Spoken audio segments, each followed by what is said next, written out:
बिस्मिल्लाहिर्रहमानिर्रहीम। अस्सलाम वालेकुम डियर स्टूडेंट्स, उम्मीद है खैरियत से होंगे आप लोग।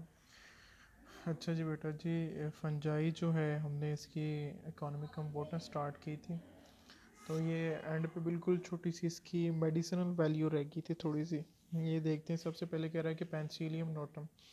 अब ये जो है पेंसिलियम, ये किसके बारे में पहले भी बात हुई थी कि ये हमारे पास एक एंटीबायोटिक्स है, सोर्स ऑफ पेंसिलिन। पेंसिलिन ये एंटीबायोटिक्स है, ठीक है। ये क्या है आपके पास, एंटीबायोटिक्स। तो इसको कह रहा है कि first discovered by Alexander Fleming in 1928। तो ये डेट याद रखनी है, 1928 जो है अलेक्जेंडर फ्लेमिंग ने इसको डिस्कवर किया था। तो ये बैक्टीरिया को किल करने के काम आती है। उसके बाद दूसरी चीज़ है हमारे पास लेविस्ट्रीन। तो ये क्या करती है, ऐसे पेशेंट जिनका जो है वो ब्लड कोलेस्ट्रॉल लेवल जो है बहुत ज़्यादा चला जाता है, ऐसे पेशेंट को फिर उनका ब्लड कोलेस्ट्रॉल जो लेवल है उसको कम करने के लिए फिर ये लेविस्ट्रीन दी जाती है। ये क्या करती है, lower the blood cholesterol level. दूसरी हमारे पास है साइक्लोस्पोरिन। तो ये जो है ये एक हमारे पास सोयल फंगस है जहाँ से ये हासिल की जाती है साइक्लोस्पोरिन। फ्रॉम सॉयल फंगस, एक सॉयल फंगस है जिससे हासिल की जाती है। इसमें क्या होता है, इज़ अम्यून सप्रेसर। ये अम्यून सिस्टम को सप्रेस करने वाली ये हमारे पास एक मेडिसन है। अच्छा जी, इसको यूज़ कहाँ किया जाता है, use to prevent organ transplantation. जब हम ऑर्गन ट्रांसप्लांट कर रहे होते हैं कि ऑर्गन की डेथ ना हो जाए, ऑर्गन डैमेज ना हो जाए, इसलिए इसको ऑर्गन ट्रांसप्लांटेशन के अंदर यूज़ किया जाता है। अब इसको ऑर्गन ट्रांसप्लांटेशन के अंदर यूज़ करने का क्या लॉजिक है यार, तो इसमें यह है कि हमारी बॉडी के अंदर जब भी कोई हम न्यू ऑर्गन है या कोई भी चीज़, सेल है, कोई भी चीज़ है, हम वो हमारी बॉडी के अंदर उसको फिट करना चाहते हैं, तो हमारी बॉडी की जो इम्यूनिटी है उसको ख़त्म करना चाहती है। अब देखेंगे, लेट्स सपोज हमने किसी की किडनी लगाई या किसी का लिवर ट्रांसप्लांटेशन के थ्रू हमारी बॉडी में लगाया, तो हमारी बॉडी की जो इम्यूनिटी है वो उसको अडॉप्ट नहीं करेगी। हमारी बॉडी की इम्यूनिटी नहीं चाहेगी कि ये हमारी बॉडी के अंदर आके प्रॉपर शिफ्ट हो, तो हमारी बॉडी की इम्यूनिटी उसको ख़त्म करने की कोशिश करेगी। जब बॉडी की इम्यूनिटी उसको ख़त्म कर देगी तो ये जो ऑर्गन हम लगाने जा रहे हैं वो डैमेज हो जाएगा। तो इसलिए हम साइक्लोस्पोरिन उस पेशेंट को दे देते हैं, तो वो कुछ देर के लिए इम्यून सिस्टम को सप्रेस कर देती है। जब इम्यून सिस्टम सप्रेस हो जाता है तो उतनी देर में, कुछ ही घंटों के अंदर उसका जितना ड्यूरेशन होता है जब, और ये ऑर्गन फुली तौर पे यानी प्रोमिनेंट हो जाता है, उसके बाद कोई मसला नहीं होता, बाद में इम्यून सिस्टम उसको नुकसान नहीं पहुंचा सकता। उसके बाद है रिग्रोट्रीन। तो ये मार्गराइन या हड्डी जो आधे सर का सर जिसको कहते हैं, उसके लिए ऐसे पेशेंट जिनको आधे सर का दर्द होता है उनको दी जाती है। और उसके बाद है ग्रीजोफ्यूलिन। तो ये क्या करती है, फंगल ग्रोथ को रोकती है, इनहिबिट द फंगल ग्रोथ। तो ये हमारे पास मेडिसिनल वैल्यू थी इसकी, ये याद रखनी है कौन सी मेडिसिन क्या काम करती है। और उसके बाद हमारे टेक्सटाइल इंडस्ट्री के अंदर, तो टेक्सटाइल इंडस्ट्री के अंदर क्या स्कोप है इसका, कह रहा है कि डाई फ्रॉम लाइकन। लाइकन जो है ये कुदरती रंग बहुत ही अच्छे तरीके के प्रोड्यूस करते हैं, तो इसको हम डाई के कलर के तौर यानी रंग रंग देने के लिए यूज़ करते हैं टेक्सटाइल इंडस्ट्री के अंदर, कपड़ों के अंदर, जैसे कि टेक्सटाइल इंडस्ट्री के अंदर। और तीसरे नंबर पे है जेनेटिक वैल्यू, यानी जेनेटिकली ये किस तरह हमारे लिए इंपॉर्टेंट है। ये एक यीस्ट है हमारे पास। तो जेनेटिक वैल्यू में सबसे पहले एक बहुत ही इंपॉर्टेंट, उसने बड़ी ज़बरदस्त किस्म की चीज़ यहाँ लिखी है, यीस्ट। तो यीस्ट के बारे में इंटरेस्टिंग बातें हमने पहले भी पढ़ी थी, यहाँ भी लिखी हैं। कह रहा है कि इसका जो जनरेशन टाइम है, रैपिड जनरेशन टाइम है। तो ये ऑलमोस्ट 90 मिनट के अंदर जो है इसकी अगली जनरेशन हमारे पास आ जाती है।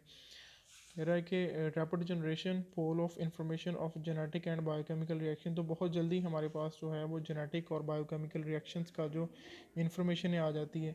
अब जब भी हमने किसी ऑर्गेनिज्म के ऊपर रिसर्च करनी होती है, हम चाहते हैं कि ऑर्गेनिज्म का लाइफ स्पैन जो है, लाइफ पीरियड छोटा हो। जितना लाइफ पीरियड छोटा होगा हमारे पास उतनी जल्दी जो है वो रिज़ल्ट आएंगे। अब अगर ह्यूमंस के ऊपर हम रिसर्च करें, तो ह्यूमंस के ऊपर रिसर्च करने के लिए मिनिमम 12 से 13 14 15 साल हमें चाहिए। ये तो बहुत ही ज़्यादा अरसा है।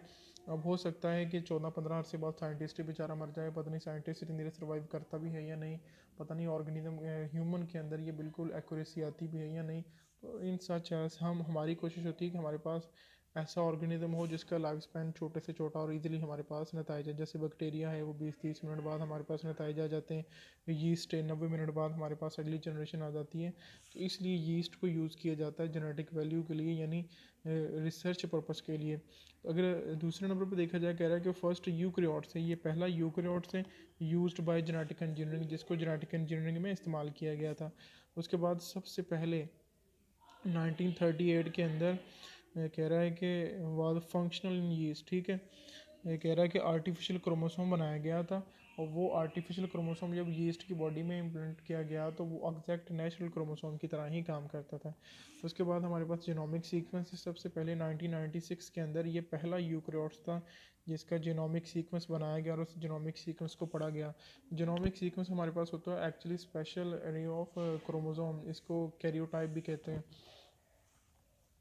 ये होती है हमारे पास arrangement of chromosome. Let's suppose हमारे 23 क्रोमोसोम का पेयर है ना, तो ये टोटल 46, तो इस तरह हमारे क्रोमोसोम जो हैं वो अरेंज होते हैं पेयर की फॉर्म में, डबल डबल। तो हम पढ़ लेते हैं इस तरह एक अरे तरतीब के अंदर कि किस क्रोमोसोम के ऊपर कौन सी इंफॉर्मेशन है। जैसे हमारा क्रोमोसोम पेयर जो 23 है वो सेक्स क्रोमोसोम कहलाता है। उस अगर फीमेल है तो वो दोनों एक्स क्रोमोसोम, अगर मेल है तो वो दोनों एक्स वाई, एक एक्स और दूसरा वाई। तो हर क्रोमोसोम के ऊपर स्पेशल जो है वो इन्फॉर्मेशन होती है। तो ये हम इस तरह जीनोमिक सीक्वेंस जो है वो बहुत अच्छे से पढ़ सकते हैं। तो ये भी जीनोमिक सीक्वेंस सबसे पहले जिस ऑर्गेनिज्म का पढ़ा गया वो ये यूकैरियोट्स यीस्ट ही था। उसके बाद है हमारे पास पिंक ब्रेड मोल्ड, जिसको न्यूरोस्पोरा भी कहते हैं, also used in genetic research. ये भी ऑब्जेक्टिव के लिए याद रखना है ये पॉइंट भी। उसके बाद है हमारे पास economic losses due to fungi. Economic importance तो हमने पढ़ ली है सारी। आगे हमारे पास है इकोनॉमिक यानी मुआशी तौर पे हमें फंजाई किस तरह नुकसान पहुंचा सकता है। तो सबसे पहले प्लांट डिजीज़ है। प्लांट डिजीज़ की बात करें तो कह रहा है कि पाउडरी मिल्ड्यूज़ है of rose, wheat and grapes वगैरह। तो पाउडरी मिल्ड्यू यानी पाउडर की तरह का मिल्ड्यूज़ जो है गुलाब के ऊपर, वीट के ऊपर पहले भी हम टीलियोस्पोर लाइक पढ़ के आए, ग्रेप्स वगैरह। दूसरे नंबर पे है अर्गट ऑफ राई। राई जो है ये एक तरह का यानी जिस तरह गंदम का दाना सा होता है, बिल्कुल इसी तरह राई का छोटा सा दाना होता है। और अर्गट एक फंजाई का नाम है। तो फंजाई क्या करती है, राई के दाने को ख़राब कर देती है, ठीक है। और तीसरे नंबर पे कह रहा है कि red rot of sugarcane. Red सुर्ख कलर है, रोट का मतलब होता है गलना सड़ना, ऑफ शुगर केन बाज़ का शुगर केन का गन्ना अगर हम देखें तो वो रेड कलर का हमें नज़र आता है जब वो ख़राब हो जाता है। तो मोस्टली आप कभी इस तरह का एक्सपीरियंस हो तो आपको नज़र आएगा गन्ना जो है वो रेड कलर का हो जाता है, फिर वो खाने वाला नहीं रहता। तो चौथे नंबर पे है पोटाटो विद पोटाटो विल्ट, यानी बाज़ का ये फंजाई जो है आलू की जड़ों में जाके इन्फेक्शन कॉज करती है, जिस वजह से ऊपर से उसकी सारी स्टेम लीफ सब कुछ जो है वो विल्ट हो जाता है, मुरझा जाता है। पाँचवें नंबर पे है कॉटन रूट रॉट। रूट है जड़, रॉट है गलना सड़ना। कॉटन हमारे पास जो कपास का पौधा है वो भी गल सड़ जाता है इस इन्फेक्शन की वजह से। छठे नंबर पे है एप्पल स्कैब। जब आपने देखा होगा घरों के अंदर अगर सेब जो है वो पड़ा रहे ख़राब जगह पे, प्रॉपर उसकी देखभाल ना की जाए ज़्यादा टाइम, तो उसके ऊपर जो है वो सर्कल जो हैं वो रेड्स जो हैं वो स्पॉट बनना शुरू हो जाते हैं, जिसको हम एप्पल स्कैब कहते हैं। इस सेब के ऊपर दाग बन जाते हैं। उसके बाद सातवें नंबर पे है ब्राउन रोट ऑफ, यानी ब्राउन ब्राउन रोट गल चढ़ जाते हैं ऑफ किसके, प्लम्स, यानी हमारे पास जो आलू बुखारा होता है वो भी ख़राब हो जाता है। एप्रिकोट जो है हमारे पास जो आड़ू होते हैं वो भी ख़राब हो जाता है। पीचेस, खुमानी वगैरह, चेरीज़ जो है, चेरीज़ छोटे छोटे अंगूरों की तरह के, ये हमारे इलाके में तो इधर बहुत कम पाई जाती है चेरीज़। तो ये वो सारी प्लांट डिजीज़ हैं जो फंजाई हमारे इस ज़रूरी अजनास को बहुत ही तरीके से बेड़ागर करती है। तो उसके बाद ये तो हो गया प्लांट डिजीज़। अगर हम एनिमल्स पैथोजेंस की बात करें तो यहाँ एक प्लांट डिजीज़ हमें बताई गई है, दूसरा एनिमल डिजीज़ बताई गई हैं। मोस्टली इन डिजीज़ में बच्चे कंफ्यूज होते हैं, लेकिन ये डिजीज़ अच्छे से आपने सुन लेनी है, बहुत ही आसान है। तो फर्स्ट ऑफ ऑल कह रहा है कि ये रिंग वर्म काज करती है, रिंग वर्म या एथलीट फुट भी जिसको कहते हैं। तो ये सिर्फ हमारी स्किन की इन्फेक्शन है। इसने यहाँ लिखा हुआ है एक वर्ड सुपरफिशियल, सुपरफिशियल कहते हैं यानी स्किन के लिए। ये स्किन के ऊपर जो है ये छोटे छोटे इस तरह के रिंग्स बन जाते हैं। तो जहाँ उंगलियों के अंदर कहीं इन्फेक्शन हुई हो, देखना इस तरह के रिंग आपको नज़र आएंगे। तो इस चीज़ को हम रिंग वर्म या एथलीट फुट भी कहते हैं। हमारे उंगलियाँ जो हैं पाँव की ख़राब हो जाती है। तो दूसरे नंबर पे हमारे पास कैंडिडियस या कैनाडोसिस, ये भी एक एनिमल डिजीज़ है जो कि फंजाई की वजह से होती है। तो ये काज किसकी वजह से होती है, कह रहा है कि काज्ड बाय कैंडिया अल्बेकन। ये एक फंजाई का नाम है जिस वजह से होती है, याद रखना है आपने। तो ये क्या करवाती है, काज ऑरल एंड विजानल थ्रश। तो ये काज करवाती है ऑरल, मुंह, और विजानल यानी ये जो फीमेल रिप्रोडक्टिव पार्ट है उसका एक हिस्सा है। थ्रश कहते हैं छालों को, वहाँ पे छाले पड़ जाते हैं। तो उसके अलावा तीसरे नंबर पे हमारे पास जो एनिमल डिजीज़ है वो है हिस्टोप्लाज्मोलाइसिस, ठीक है। हिस्टोप्लाज्मोलाइसिस में क्या होता है, ये सीरियस इन्फेक्शन है ऑफ लंग्स। तो ये याद रखना है, ये लंग्स की बहुत ही एक ख़तरनाक किस्म की इन्फेक्शन है कास्ड बाय, जो किस वजह से होती है, एक ख़तरनाक किस्म का फंजाई है हिस्टोप्लाज्मा कैप्सुलेटम। ये फंजाई का नाम आपने याद रखना है जिस फंजाई की वजह से होती है। कह रहा है कि ये common fungi present in soil contaminated with bird faeces. तो ये फंजाई स्पेशली उन जगहों पे ज़्यादा पाया जाता है जहाँ पे परिंदों का, बर्ड्स का फीसेस जो है मोस्टली पाया जाता है, तो ऐसी जगहों से गुरेज करना चाहिए। अच्छा जी, इट्स इन्फेक्शन, अच्छा इसकी जो इन्फेक्शन है spread into the blood stream. तो ये लंग से बहुत ही फिर जो है, यानी कह रहा है कि जल्दी हमारे जो हैं वो ब्लड स्ट्रीम उसमें फैल जाती है रैपिडली।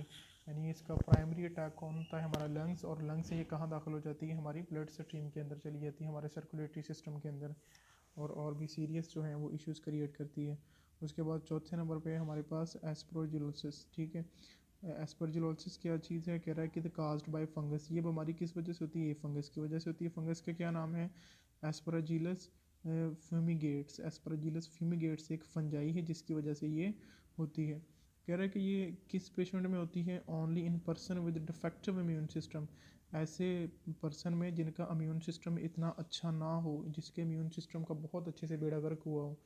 तो सबसे ज़बरदस्त तरीके से जिस बंदे का इम्यून सिस्टम का बेड़ा गर्क होता है वो एड्स का पेशेंट होता है।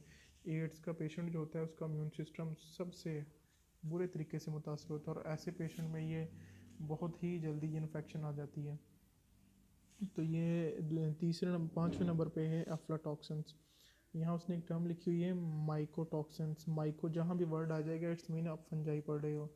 तो माइकोटॉक्सिन्स मीन के टॉक्सिन प्रोड्यूस बाय फंजाई, क्योंकि हमने पढ़ा है कि बहुत सारी फंजाई जहरीली भी होती हैं, तो जहर भी पैदा करती हैं। माइकोटॉक्सिन्स ये कार्सिनोजेनिक है, जो है कैंसर काजिंग भी करती है, और कह रहा है कि ओकेजनली कंटेमिनेटेड इन स्टोर्ड ग्रेन्स। और ये कहाँ मोस्टली आपको मिलती है, जहाँ पे कंटेमिनेटेड स्टोर्ड ग्रेन, काफ़ी अरसे के स्टोर्ड ग्रेन पड़े हुए हैं, और एग, मीट, मिल्क वगैरह। और छठे नंबर पे हमारे पास एग्रोटिज़म। तो ये किस वजह से होती है, कास्ट बाय, कह रहा है कि ईटिंग ब्रेड ऑफ राई contaminated with purple ergot. Ergot जो है फंजाई का नाम है, पर्पल अर्गट। आपने ऐसी राई यानी ऐसी राई की रोटी खा ली, ब्रेड यानी रोटी कहते हैं जिसको, वो अगर जिसके अंदर कंटेमिनेटेड फंजाई, ऐसी यानी राई जिसके अंदर ये पर्पल अर्गट यानी फंजाई मौजूद थी, उसका आटा बना, उस आटे की आपने रोटी खा ली, तो उस वजह से ये आपको अर्गोटिज़म हो सकती है। तो इसके फिर अफेक्ट क्या हो सकते हैं, बहुत ही ख़तरनाक किस्म के इफेक्ट हैं इसके। जैसे कह रहा है कि नर्वस स्पॉन्स, यानी जो है हमारा नर्वस सिस्टम प्रॉपर काम नहीं करता इसमें, और उसके अलावा कन्वोल्यूशंस, झटके लगते हैं बॉडी में, और जो है साइकोटिक डिलीजन जो है, साइकोटिक डिलीजन होता है कि हमारी सोचने समझने और जहनी इंटेलेक्चुअल जो सलाहियत होती है वो बहुत ही कम हो जाती है। और उसके अलावा कह रहा है कि गैंग्रियन जो है, इसमें इंसान जो है सोचता कुछ है करता कुछ है, और टोटली जो है नर्वस सिस्टम बुरे तरीके से, और बॉडी की सारी फिजियोलॉजी ख़राब हो जाती है। तो ये आपके पास तो फंजाई था, ख़त्म हो चुका है, टर्मिनेट हो चुका है आपका फंजाई वाला चैप्टर। तो नेक्स्ट हम इंशाल्लाह स्टार्ट करेंगे डाइजेशन चैप्टर नंबर 12। तो तब तक के लिए थैंक यू, अल्लाह हाफिज़।